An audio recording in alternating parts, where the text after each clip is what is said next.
Bonjour. Et si on faisait un petit top 10? Il serait temps. Hein?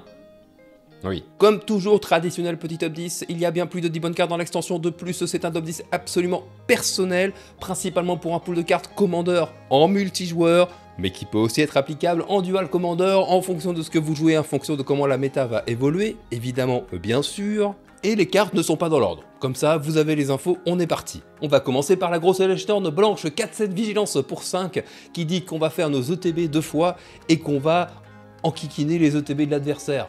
Bon, alors évidemment, toute la partie Blink va être impactée, il y a déjà plein de cartes qui font déjà ça, et on sait que l'arrivée sur le champ de bataille est en général une synergie qu'on aime bien, que les joueurs de commandant en tout cas aiment bien exploiter le plus possible. On notera des Arthos bien connus qui font le même type de capacité, et en plus, l'avantage, ça peut être un commandant qui peut être sympa pour se forcer à jouer Blink en mono blanc. Bon, vous allez me dire, oui mais des cartes mono blanc, il y en a plein.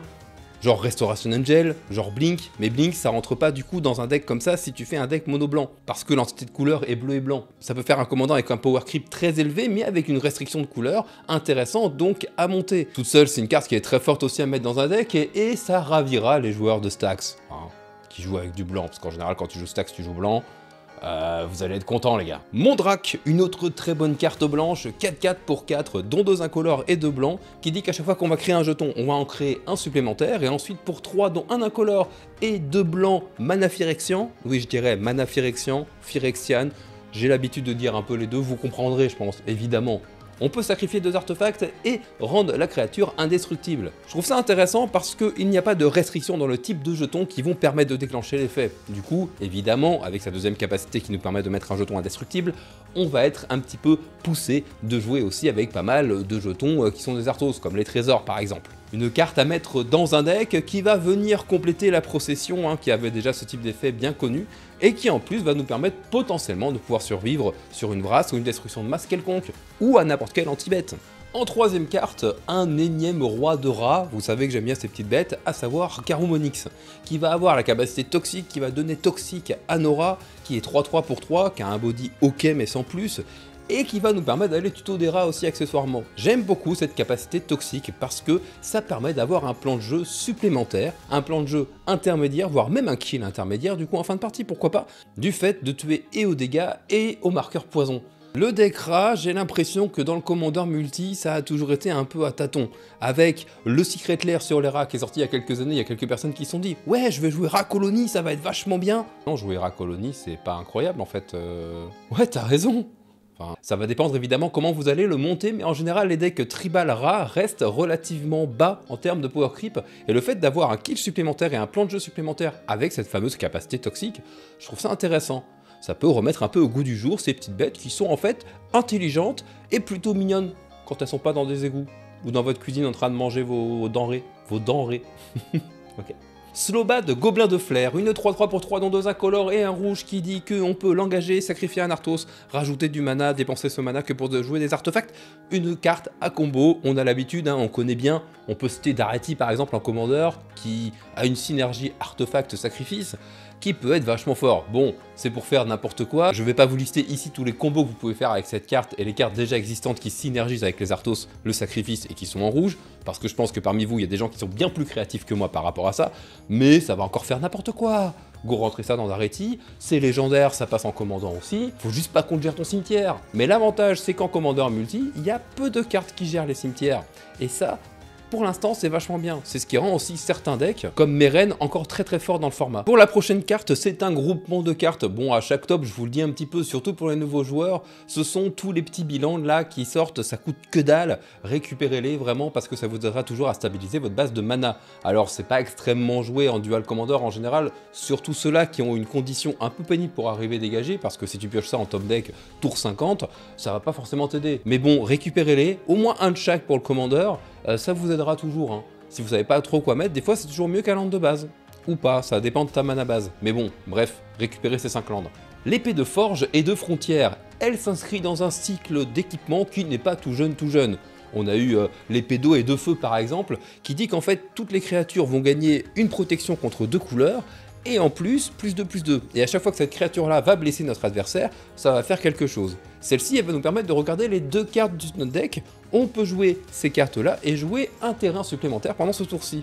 C'est l'une des premières qui rampe, et ça paraît pas mal. Et puis je sais pas, il y a un moment je m'étais lancé dans la collection des épées, bon j'ai très vite arrêté parce qu'il y a un moment, quand l'épée l'eau et de feu par exemple était en standard, ça valait un fric fou et ça m'avait saoulé, mais force est de constater qu'en Commander Multi, il y a des decks équipements qui sont extrêmement puissants, même si vous aimez jouer Megazord, ça peut être vachement bien. Récupérer cet équipement, je sais pas du tout combien ça va coûter. Ah oui, j'ai oublié de vous préciser, au fait, on part sur un principe de top 10, où il n'y a absolument aucune limite de budget. Pour rêver quoi, et pour les yeux.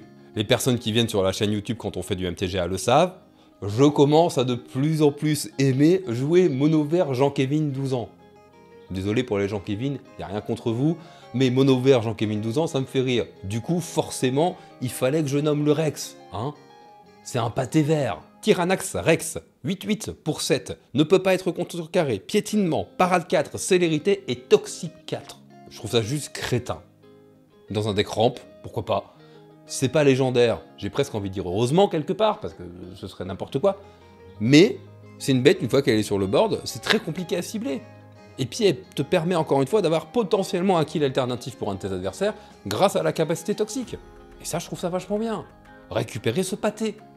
Le Planeswalker Tyvar, qui arrive avec 3 marqueurs pour 3 dans des couleurs que j'apprécie tout particulièrement, à savoir noir-vert, qui dit que nos créatures peuvent activer leur capacité comme si elles avaient la célérité, que pour plus 1 on va pouvoir dégager jusqu'à une créature, et que pour moins 2 on va meuler des cartes et on va pouvoir raise directement une créature avec un coût de 3 au moins. Ça vous rappelle pas un deck dans lequel ça pourrait être pas mal en dual commander? Ça va permettre de pouvoir remplir notre cimetière, parce qu'en général dans ces couleurs là on a envie de remplir le cimetière assez vite. Ça rentre dans des decks comme on en parlait tout à l'heure sur Meren par exemple. Oui, vous savez que j'ai une affection tout particulière pour Meren en multi-commander, je ne peux pas vous le cacher bien sûr, mais aussi effectivement en dual commander sur des packs bien connus comme Grist hein, par exemple, ou même sur d'autres decks qui jouent cimetière, tu vois. Il y a des choses à faire.